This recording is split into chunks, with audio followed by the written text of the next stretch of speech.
On today's episode, I am speaking with a special guest who will explain exactly where to begin if you feel like your entire life has been put on hold as you're trying to conceive. Whether you've been trying to fall pregnant for 3 months or 3 years, this step-by-step guide to using manifestation on your fertility journey is exactly what you need to hear. That's all coming up today on Your Journey to Fertility. Welcome to Your Journey to Fertility. This is the podcast that blends science with spirit to give you all the tools you need as you navigate your fertility journey. I'm your host, Jennifer Edmonds, and for the last 15 years, I've been helping women on their journeys to motherhood and beyond.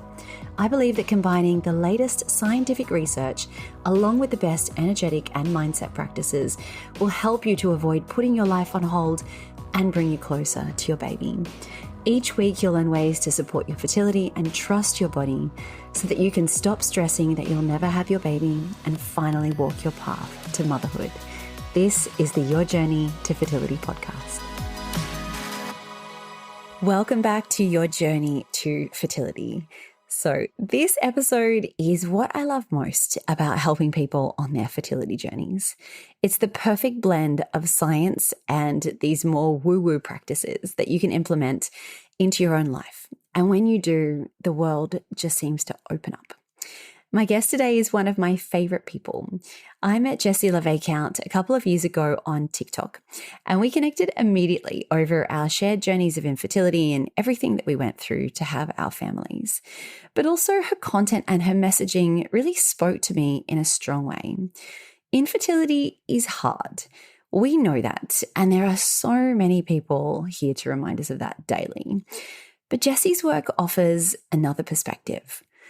Maybe it doesn't have to be so hard. What if it could actually feel good? Some of the days could feel easy or easier as you're trying to build your family. I feel like manifestation gets a lot of criticism in the fertility space. People are so quick to judge these practices. They kind of roll their eyes when they hear the word. But what does it actually mean? And more importantly, how can manifestation help you if you're trying to conceive? Jessi is so good at explaining the science behind manifestation, and there is a lot to back it up. And on today's episode, she's going to give you a clear guide for how to implement these practices into your own life. Jessi is a certified fertility and mindset coach whose mission is to help women manifest the motherhood experience of their dreams. She has helped hundreds of women bring their babies home with her manifestation framework and coaching. She teaches women to create the life and the family they want by stepping into their true power, completely changing their energy and leaving force and anxiety behind. So let's get started. Here is Jessi. Jessi, welcome back to the podcast. Now, just before we get started, I have to point out that you hold the trophy for the most downloaded episode of my first season of my podcast, because everything that you shared was so incredible. And for those who haven't listened to that first episode with Jessi, I'm going to add a link down in the show notes. I encourage you to go and listen to that. But welcome back. How are you? Oh, thank you so much. I'm doing great. It is a trophy I am honored to hold. So, Jessi, we have a lot to talk about today, and it's something that comes up a lot with all of my students is this idea of manifesting and how it pertains to trying to conceive and how it works in the fertility space. Before we get into that, can you tell people, just in case they don't know who you are and what you do, tell us a little bit about you and your work? Yes, absolutely. Thank you so much for having me on, by the way. Okay, so I'm Jessi LeVesconte, and I always say that I'm your friendly neighborhood certified life and fertility coach. And so what I do mostly is I help women utilize the art of manifestation to bring their babies home, whether that's trying at home or utilizing medical assistance, whatever that looks like, whatever your journey looks like. Manifestation and medical science go hand in hand. They are a wonderful symbiotic process relationship. So this is what I help women do. I've been doing this for it'll be 4 years in June that I've been officially doing this. And it has been the single most rewarding career I could have ever imagined for myself. And I tell people all the time that this is what I was put on this earth for. This is what I'm here for. This is my heart's work. And I sincerely believe that my own struggle, my own fertility struggle, my own journey, the reason I went through it was this. And so we have 2 kiddos, and my son is 5 and my daughter is 20. She just turned 21 months yesterday. So that's me. I think that one of the things people get a bit stuck on when they hear this word manifestation is that it sounds so woo-woo and so nonsense, and people immediately roll their eyes and dismiss it. And if anyone is wondering about the science of manifestation and how it all works, then I encourage you to go and listen to the first episode that Jessi and I did together, because Jessi went like deep into the science. You know, it was a whole deep dive of amazing information and explained on a really deep level how it all works. But we're going to keep it a little bit more sort of light today. And I'm going to go through a whole lot of questions that have come up from students and from myself, and just watching your work over the last few months, things that I think really need to be shared and put out there. But what I love so much about the work that you do is, you know, when we are struggling with fertility, we hear this concept all the time of having to take care of ourselves and put self-care as a priority. And, you know, a lot of us think that we need to go and have a bubble bath or go for a massage or book in a spa day. And, you know, all of these things are great and there's nothing wrong with any of that. But I think that true self-care really comes in the form of allowing time to be okay with your thoughts and learning why we are in the position that we're in, and learning how we can change our future. And a lot of what you do speaks to the subconscious and how, you know, we listen to our thoughts and we become our thoughts, and how that has a flow-on effect for the rest of our lives. But I would love for you to just explain a little bit about how the work that you do really supports this idea of caring for yourself and your fertility journey. Absolutely. Wow, what a great question. So to me, caring for the way you think about the world and how it works for you, caring for your thoughts, caring for your emotions, caring for your, what we would call your vibration, caring about how you feel is the ultimate form of self-care. To me, it is. And it's not necessarily the pretty stuff like the bubble baths and the face masks. It's the deep work that makes lasting change. It's not a quick fix, but it's a permanent one. When we start to shift up the way we are looking at the world, especially through our fertility journey, because it can make you very jaded, very bitter, very closed off, very isolated. And working with women on how they think about their journeys, how they think about the world, it's the single most impactful thing that they can actually do along their TTC journey that is going to actually make an impact, actually move the needle, actually make them feel like they are nurtured and cared for, and can then therefore expand out into other areas of their lives. You know, rather than planning everything around TTC, we can plan TTC around living a big, bold, beautiful life. And I think that I love this question because I think that that is so, so important, and we skip over it all the time. And things like bubble baths and face masks and going for a walk, those things are awesome. But if we're not really willing to shine a flashlight on the operating system that's running in the background, then those are Band-Aid solutions. You know, they tend to be avoidance behaviors instead. And so speaking to this from a manifestation and a practical perspective, it's vitally important when you are taking care of yourself that you are willing to do that you're willing to look at your thought processes and why you believe what you believe and why you want what you want, and taking a look at the motivation and the underlying drive behind your behaviors, behind your repeated actions, behind your patterns.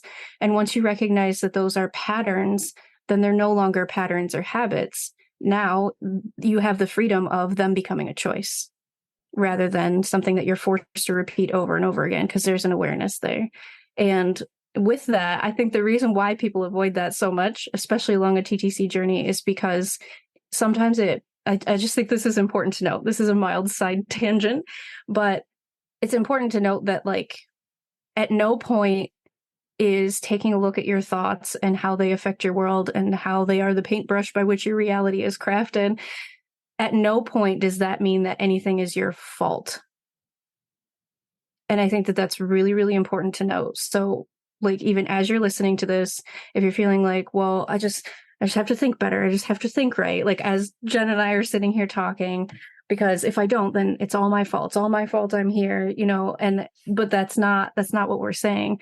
What we're saying is that there's a freedom in this, that you get to then embrace a different way of seeing things, embrace a different way of thinking about things, and embracing a different way of caring for yourself that maybe you haven't tried before.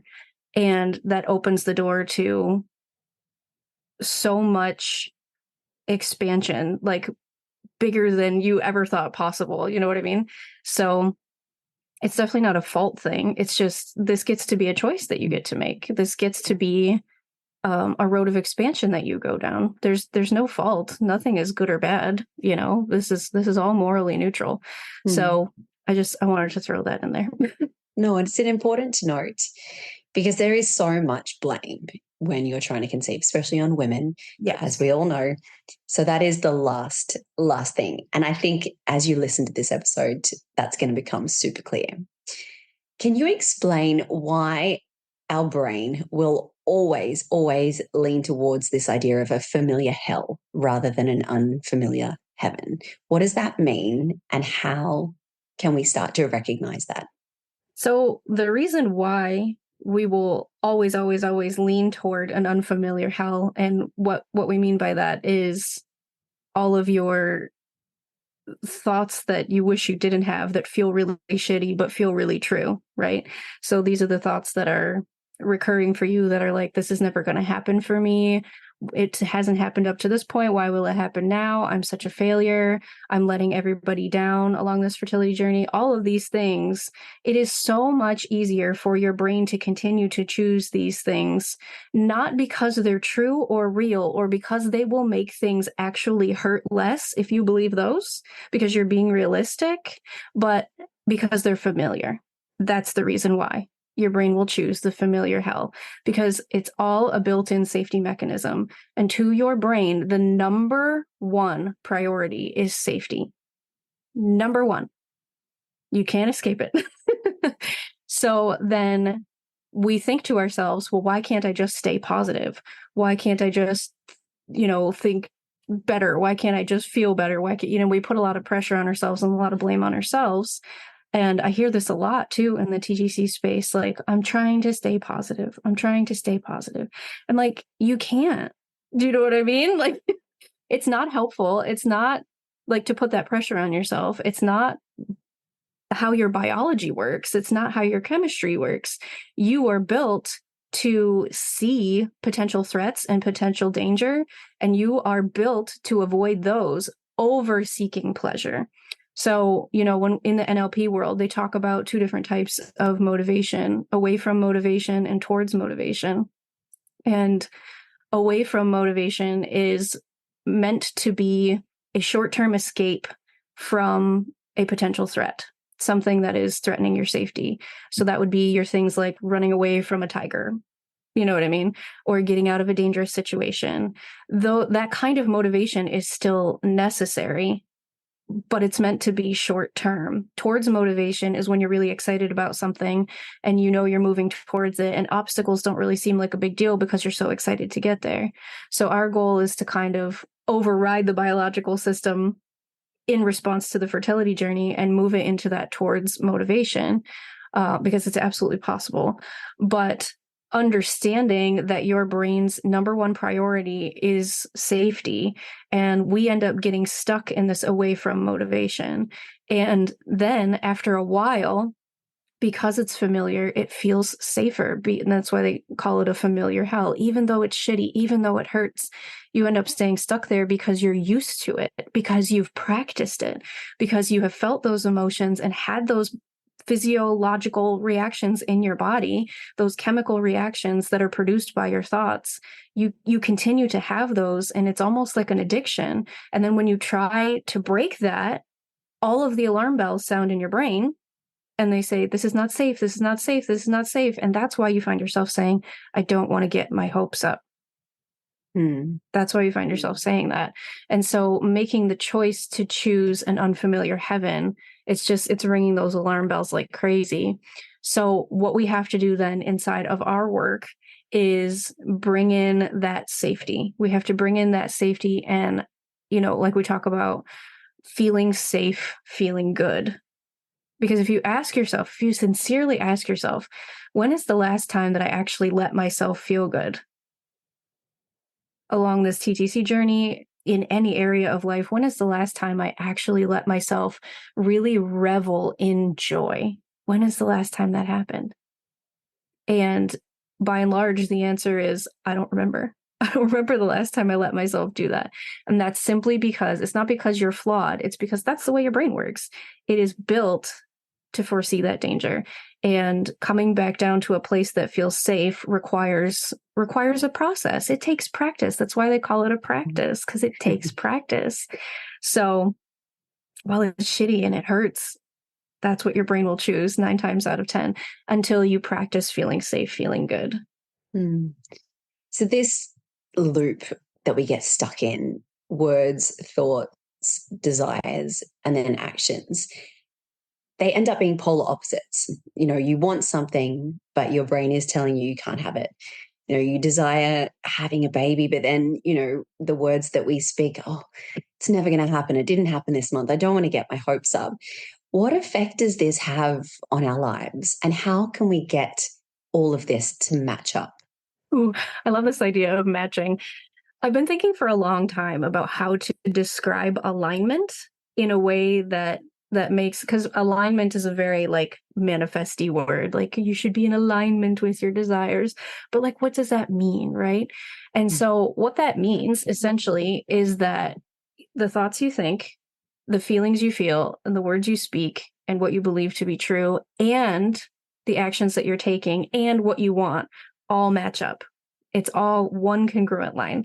And so in order to do that, you kind of have to take apart each of those things and be willing to look at each of those things individually. So the thoughts, the words, the feelings, the actions, and the beliefs and the desires. You have to be willing to look at each of those pieces separately and sort of be willing to play with what's actually real, what's not, what it is that you're thinking. Like we talked about, looking at the motivation behind what it is that you're thinking, what it is that you're feeling, and realizing how deeply connected they all are. A thought creates an emotion. It does that all the time. You do that all the time every day. You have a thought, and then you have an emotion, and then your body creates a chemical response to that thought, to that emotion, So if we're looking to match all of those things up, the reason why we're looking to match all of those things up is that when they match, that's when things can manifest easily for us. And you've already done this in probably a number of other areas in your life. And if you can, as you're listening right now, if you can think of an area of your life that feels really flowy, that feels really easy, that feels like you don't really have to micromanage it or work at it that hard, that's because all of this is lined up. All of this is lined up. So that's another really good way to look at it too. So taking a look at another area of your life. So we talk about the different areas of life, your finances, your career, your marriage or your partnership, your relationships, your physical health, your spiritual health, taking a look at all of those and, maybe picking one that feels really easy and really flowy and saying, what are the thoughts that I think in that area? What are the words that I say about myself and about how that area works? And, what are the thoughts that I say? What does my heart feel about that area? What is it that I believe about that area of life that makes it so easy, so flowy? And then what are my desires in that area? Do I feel like they're unreachable, impossible? So you can get an idea of like how alignment works. You can see in other areas of your life how they all match up, the thoughts, the words, the actions, the beliefs, and the desires. And so that's going to give you a really good example. And it's really different depending on who you're speaking with, because it's such a personal thing. Everybody looks at different areas of life differently. So I encourage you to take a look at your own life, take a look at your own areas. And then when we bring it over to baby making, because it's such an emotionally supercharged area of our lives, and if you're anything like me, the thing you've never wanted anything else. Like, you want a baby, like consuming every thought, consuming every moment. Like, I remember for me, it was like a switch flipped. When I was ready, it was baby, baby, baby, baby, baby, baby, baby, you know? So it takes up a lot of real estate in our brains. And so you're going to have a lot of thoughts, a lot of words, a lot of feelings, a lot of beliefs, a lot of desires to work with there. Mm. So taking a look at those. And the first step would be highlighting how they don't match. Where do we have a mismatch of energy? That would be a really, really great place to start. And then you've got something to work with, right? You can move into, how can I get these to match up? You can move into practicing maybe feeling a different way, maybe choosing a different thought. You can practice feeling into new things. You can practice saying new words, even if you don't think it or feel it, like you can play with this. This is a very it's a fun game. Do you know what I mean? So that would be a really good place to start, taking a look at one of the areas of your life that you already feel is like really easy and flowy. The thing is that you feel like it's easy and flowy, not because it is, but because you know it is. That's where the power lies. That's why you've manifested this area of your life being easy and flowy, because you know it is. As certain as you know your eye color or your height, you just know it is. And that's the power. That's the power that we have there. I think that is the best description of alignment that I have ever heard. So thank you for that. And I really hope that resonates with people, because you're right. We do hear this idea of alignment all the time. And, getting in alignment and getting into the right vibration. And that is it. Look at your partnership and the way you got together, and how, potentially your partner's just there for you, and you don't have to think about it. You don't have to worry about it. You just know that that is a part of your life that is the way that you desired it. And you're right. Why can't we then do that in other areas of our life as well? Thank you. You mentioned before this idea of not getting your hopes up. And I think this comes up so much with my students, and it did for myself for so many years, that people say, I'm not going to get my hopes up this cycle because it's just going to be harder to face that negative pregnancy test if I do get my hopes up. Can you explain how this doesn't work? And I know it flows on from what you just said about alignment, but can you explain a little bit about how getting your hopes up can actually help you? Absolutely. So the key words to take away from what you just said is, I'm not going to get my hopes up, parentheses, this cycle. This cycle those are the power words right there. So I say all of this with all of the love in my heart, all of the love in my heart. And it's because I had to work through this as well. But we very much view trying to conceive as though it is like any other goal that we've ever had. It's this hard work equals outcome sort of mentality. And so that naturally lends itself to cyclical thinking, meaning I'm thinking about what cycle day I'm on and what are the outcomes of this cycle. And we chunk it up into these small little chapters called cycles. And then when one cycle ends, we have to close the book on that cycle, and then we have to open a whole new brand new book, and so it's absolutely understandable why it feels that way. But the key to getting your hopes up is taking the cycle day mentality out of it. So thinking about, what is it that you actually want? What is it that you actually desire? Do you want a positive pregnancy test? And then you're like, woohoo, I did it. I'm done. That's the end. Well, no, you know, well, do you want, what do you want? Do you want to have the baby and then put them in the closet and, go about your life? Woohoo, you did it, accomplished, great. No, you want an entire life with your little ones. You want a big, bold, beautiful life. We talk about this a lot. You want, memories and traditions, and you want to build a life together. That's what you want. You want your house full of laughter and full of joy and full of family dinners and full of, running around outside on summer nights and like, you want all of that. You want to be the one to hold your babies for all of their firsts. You want to, give them their baths. You want to have bath time with them. You want to be awake for the late night feedings. You want to do all of it, all the way from babyhood, all the way into adulthood when they bring you home your first grandkid. These are the things that you want. And so when we're talking about getting our hopes up, what we're talking about is zooming out of the cycle day thinking and giving yourself permission to spend more time thinking about what it is that you actually want than what you don't want, which is another failed cycle. I'm still here. I'm still here. So the vibe is, I'm on the other side. I've shifted. I've moved. I'm on the other side. That's the vibe. I'm on the other side. And when we can create that in our consciousness first, that's when we're working with us at a quantum level, at an energetic level, not to get too woo-woo on you, but that's when we're doing that. That's when we collapse time. That's when we speed things up, if that's your goal. I'm sure that's everybody's goal. But, that's when we do that, is when we move via our consciousness to the moments that we want to be living. When we can go there in our consciousness, what we are doing is we are creating that alignment, even if it's just for 5 minutes. Even if it's just for 5 minutes. We've got a brain that's thinking thoughts about what we want. We have a mouth that's saying words that we want. If we're in a state of visualization, we've got a mouth that's saying words that we want. We're talking to our kids. We're talking to our babies. We've got a heart that's feeling the things that we want, the pride, the gratitude, the expansion, just the absolute awe of this moment that we're sitting in when we're thinking about this. And all of that matches the desire. That's what you have. You have alignment.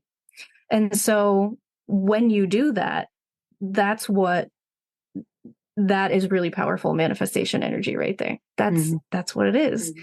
And so why you want to get your hopes up, as opposed to protecting yourself, like we talked about that unfamiliar hell, right? Or familiar hell over an unfamiliar heaven. And so why you want to get your hopes up is because when you do that, when you step out of the cycle day thinking, when you zoom out and go big picture and thinking about what it is that you actually want, you're creating at an energetic level. You're creating at a quantum level. You are effectively, zooming forward and drawing this experience towards you rather than pushing it away from you by that misalignment. Do you know what I mean? And it's, and like I said, it's not anybody's fault. Like, I tread very carefully because you're not causing your own infertility, but I will tell you, you can do something about it. You can do something about it. And when you do this too, it has such a profound physiological impact on your body. I've seen this happen, like even for us, there should not have been a reason that we could have conceived at home. We should have needed IVF. And both of our babies came home trying at home. And that's just my personal experience. And then hundreds of my students have had, they had blocked tubes and then they didn't, like stuff moves. And I'm not saying that, this is where it kind of gets confused with like something religious or something woo-woo. But what it is that your body is responding to the chemical reactions that you are creating via your thoughts, via your feelings. Your body is responding to that in a very, very real way. And so we see it all the time, and we talked about this in the last podcast, so I won't branch out into that too much. But yeah, that's why we want to get our hopes up. And it doesn't work to not get your hopes up. you're still going to keep trying, like, let's be honest here. Nobody who's listening to this podcast is ever going to give up trying. Like, do you know what I mean? Like, maybe someday, but probably not. So I know it feels really, really hard to when you phrase it, I don't want to get my hopes up this cycle. But what you can step into is this sense of certainty, that I'm on the other side. I know that's mine. I know I'm meant for that. And when you sit in that vision and you zoom out and you expand into that, I know that that's meant for me. I know it is. And you can start to build the neural circuitry that you need in order to make physical changes. You collapse time. Like, it's an incredible process. This idea of manifesting the journey, not just the baby, I think is so incredibly powerful. And you're right. It isn't about this cycle or the next cycle. It's about the life that you want in 10 years, 20 years, 30 years time, and being able to focus on that rather than, is this cycle going to work? Gosh, that changes things. And, we would never say that, being able to work with this kind of practice means that you're never going to need medical intervention, because for some people that is never. just never at all, right? It's just the way that things are. And we're lucky, that we live in a time and a place in this world where these interventions are an option. But thank goodness. Thank goodness. But you do see it. You said you shouldn't have been able to fall pregnant naturally on your own without IVF, nor should I. And it really never ceases to amaze me, some of the things that people can achieve for themselves with these kind of practices. Oh, I'm getting chills. And I think it's important to note too that, like, I totally would have done IVF. Like, the thing about zooming out with this is that, doesn't it just take all the guilt off? Like, who the fuck cares if you conceive naturally or with IVF? Now, I get that there's a lot of financial pressure with IVF and all that, and that's not what I mean. What I mean is, you're not less of a woman because you couldn't do it at home. Like, who the fuck cares? Like, this is what you want. You know what I mean? So what we're able to do then too, when we zoom out like this, and when we step into that alignment, when we get our hopes up, when we get into the end, into the feelings of what it is that we want, then we're able to drop the guilt and the stupid fucking stories that we tell ourselves about what this means about me and who I am and my value on this planet. We get to let that go. And isn't that beautiful? Like, how many people go through IVF and they think, like, I'm less of a woman. I should be able to do this at home. I should be able to, and I call it at home because I think it's all natural. I refuse to say trying naturally. That's a much better word for it. It is. Like, you're like, either you're trying at home or in a doctor's office. It's still a natural process, So, and that's why I choose that verbiage. But we get to drop the guilt, and therefore we get to drop the resistance. Do you know what I mean?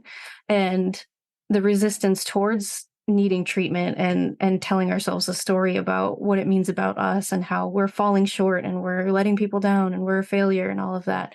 When you zoom out and you think about what it is that you really want, those details don't matter. The deed is done. It's already done.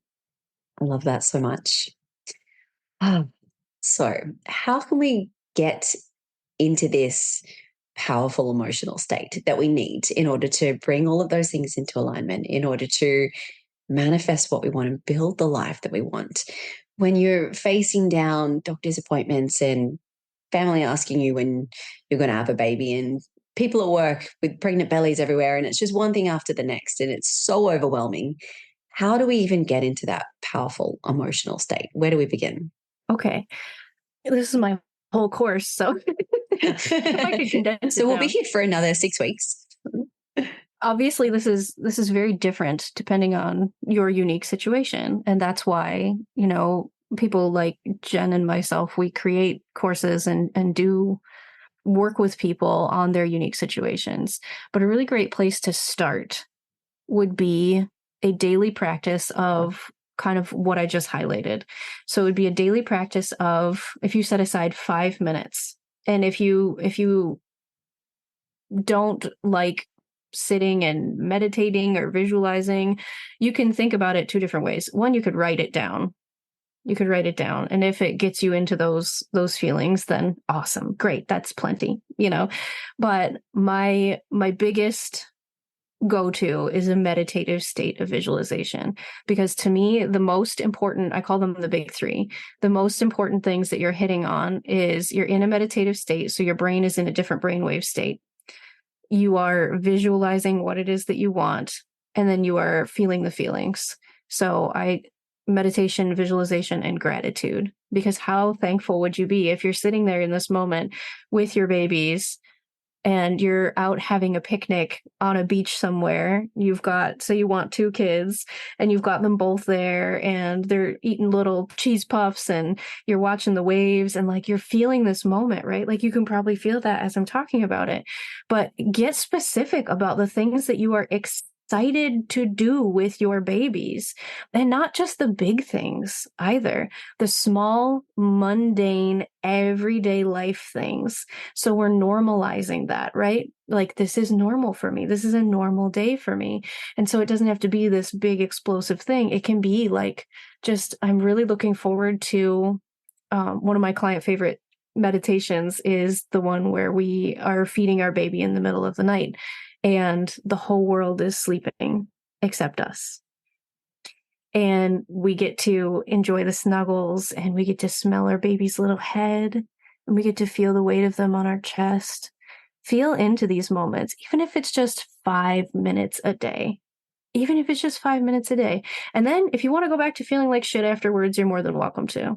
I don't think you will want to, but connect to that. Connect to your baby. They're yours. They're your baby. Fucking own it. Like, you're allowed to be excited about this. You're allowed to feel the excitement about this, regardless of where you're at in your fertility journey. You have full permission to do this. And it's your brain. You're in charge here. Like, you get to pick what you think about.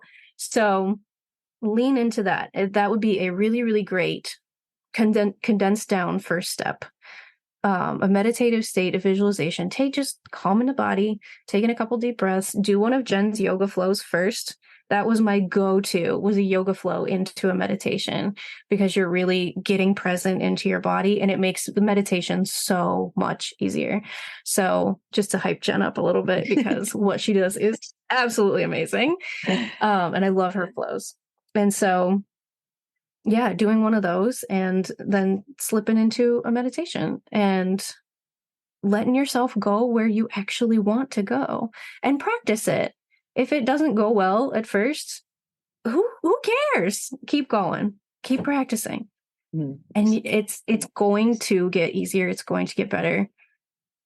And we're all here to support you as you practice. And it is a practice, and that is the thing I think that people get a bit turned off by. People want a quick fix and they want something that's easy and things happen not fast enough and it has to be now. But like you said at the very beginning, it isn't a short fix, but it's a permanent one. It's a permanent one. That is the biggest thing you can give yourself.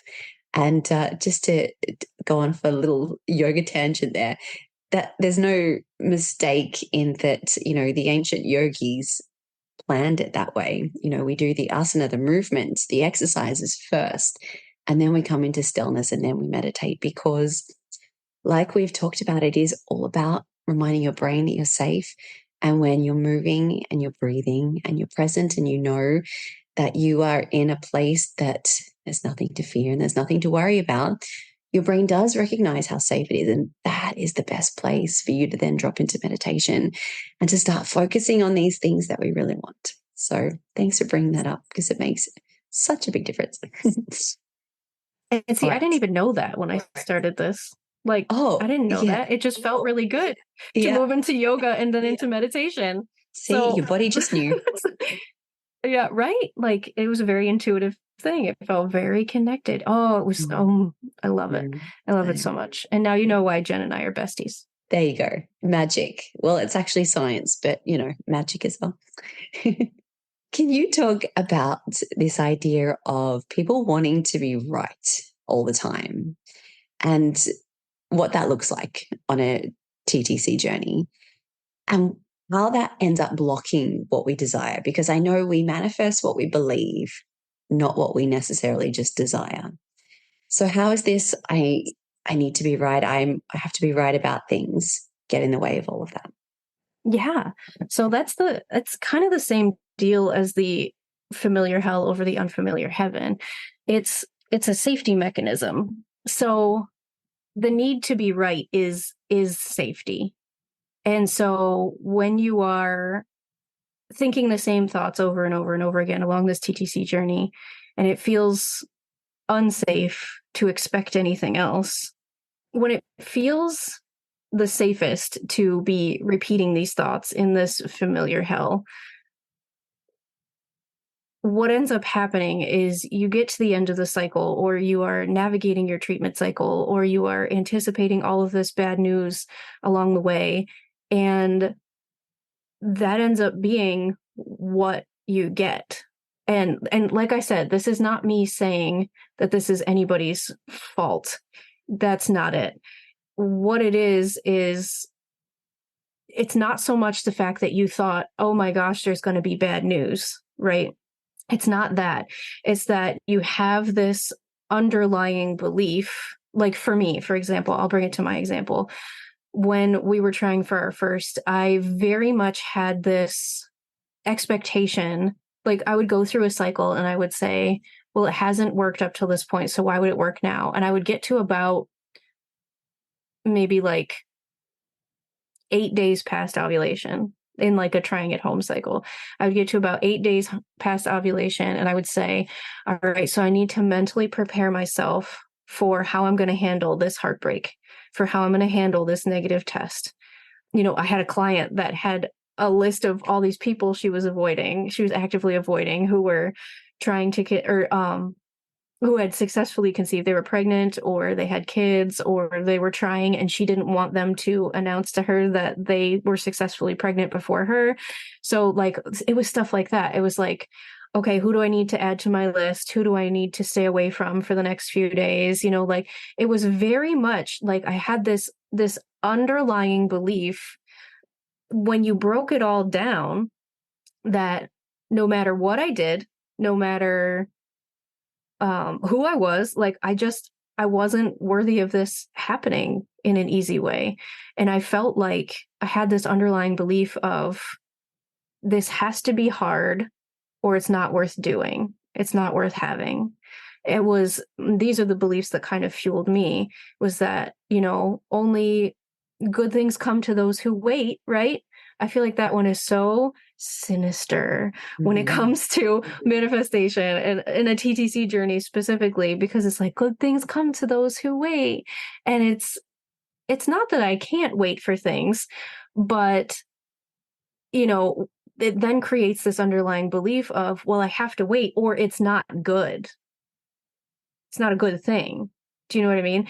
And when we are thinking these things over and over again, understanding that there's an underlying belief there that makes you available for that experience continuing to happen over and over and over again for you, because, not because it's a fault, but because you've got that RAS, that reticular activating system, that bundle of nerves at the base of your brainstem that is meant to show you evidence of whatever it is that you believe. That's its job. That's literally its job in your brain. So it's not fault, it's design. It's the way your brain works. So even purely from a biological perspective, that's why we see that, right? And so the reason why that reticular activating system exists is because then you get to be right. So to bring it back to your original question, that's how you get to be right, is what you are seeing matches what you believe. And so you're safe. That's cool. Even if it sucks, even if it's so shitty and it hurts so bad, at least you get to be right. So what we then set about the task of doing is changing those beliefs and your expectations so that you get to be right about new things. The answer is always yes. It's never no. The answer is always yes. You get to be right. So choose what you want to be right about. That's such a good way to look at things. I think it really helps when you can break down how hard a lot of this journey is and how much you're in this constant battle with your brain and your heart and what you want and what you think is going to happen. And you realize you are biologically designed to feel this certain way, to behave this certain way. It all comes back to your nervous system and trying to create this sense of safety. I think that really helps. It's like I tell my students all the time that stress isn't an emotion. It's not something that you feel because you're anxious or you're sad or whatever. It's a physiological response in your body, and when you recognize that, you can then have so much power over the way that you can change your reaction to things. And I really hope that people get that from this conversation, because I think that was one of the biggest game changers for me, and hopefully will be for you as well.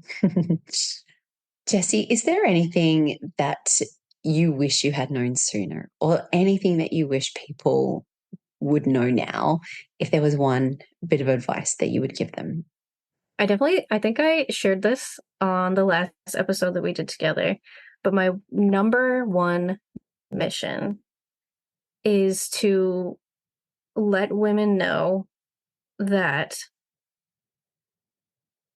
how you feel, how you think, how you look at this whole journey, it's not permanent.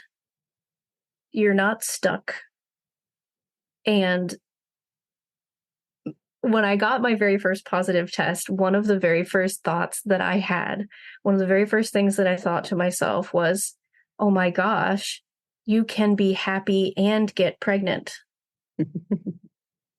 And if there is one thing that I can impart on you guys today, as you guys are listening to this, is that is 1000% possible.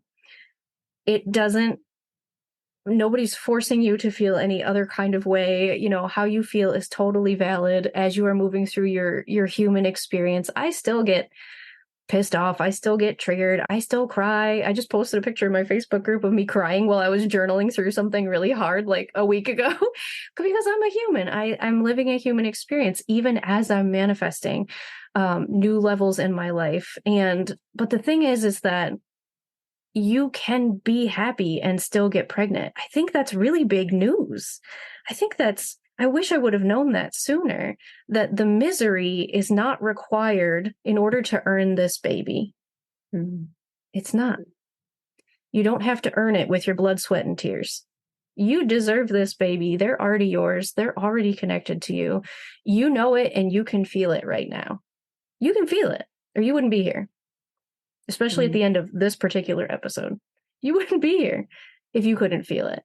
You know this is meant for you. And so now you have the knowledge that I wish I knew sooner, because I could have saved myself so much heartache. There was purpose behind my heartache, and the purpose is now I'm sitting here with this beautiful human, Jen, and here we are talking to you. And really understanding that you don't have to earn your baby with hard work, mentally, physically, emotionally. You don't have to be miserable. You can, but you don't have to be. You can be happy and get pregnant. It can happen when you're happy. You're not jinxing things. Do you know what I mean? By moving into an expanded and happy and whole version of yourself before this happens, as this is happening, as this is unfolding. And two, if I could impart one more piece, it would be the unfolding piece.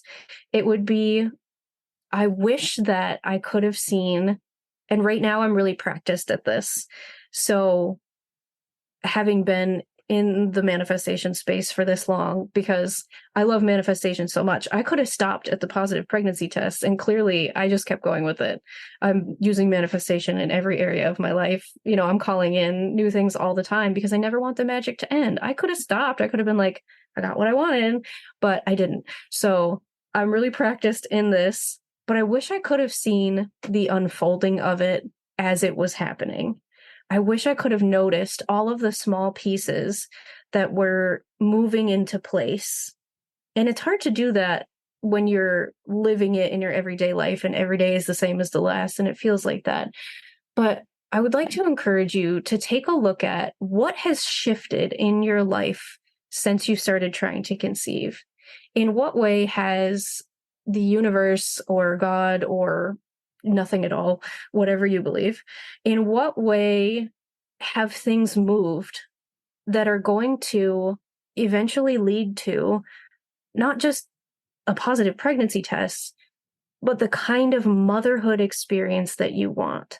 Have things shifted in your friend circle where now you have a really supportive group of friends that you didn't have before? Have you moved into a new house that's bigger? Have you had a career change? Have you gotten a raise? Have you, what have been the small pieces that have unfolded for you along this to not just get you to a positive test, but to get you to the actual motherhood experience that you want? One where you are fully supported, one where you are living your best life, one where you have all the money you need and you don't have to worry about it, one where you are finally with the right partner, whatever your situation looks like. Highlight those pieces and understand that it is working. It's always working. My motto is it works, it's working, it worked. That's it. When I'm thinking about something that I'm trying to manifest. And so watch for the unfolding. Those are my two pieces. I know I went on for a long time, but you can be happy and get pregnant. You don't have to earn your baby. And watch for the unfolding. Look for the evidence that this is working. I wish I had known that sooner, because it would have given me such a sense of peace and such a sense of ease, and to know that it's all unfolding, and it doesn't have to happen right now. It gets to happen at the perfect time that is going to yield my actual dream motherhood experience, where no area of life is really falling short or lacking. Do you know what I mean? I love talking to you, Jessi. I think listening to the way you speak about this is so inspiring. And I hope that people got that from this episode. If people would like to learn more about you and connect with you, learn about the courses and the amazing programs that you offer, where is the best place to come find you? Yes. Oh my gosh, this was so fun. The best place to come find me probably is TikTok. And I'm at Manifesting Motherhood on TikTok. I'm also currently growing Instagram, because at the time of this recording, they're talking about getting rid of TikTok in certain places. So I'm also growing on Instagram at Manifesting Motherhood Coaching. And if you want to check out any of the stuff that I have to offer, DIY style courses, you can try this on your own. You can come be in my membership. I have a monthly membership as well. All of that is on my website at ohhimama.com. I will link all of those in the show notes as well. Jessi, thank you for being you and for being here today. And I'm sure there's going to be a round 3 at some point as well. Thank you so much, Jen, for having me. Thank you so much for tuning into this episode today. Even though Jessi and I have never actually met in real life, I feel like we have known each other for so long, and I just love what she teaches. It is such a breath of fresh air, and I hope that you got a lot out of that conversation. Now, on the next episode of the podcast, I will be sharing everything that I wish I had known before infertility.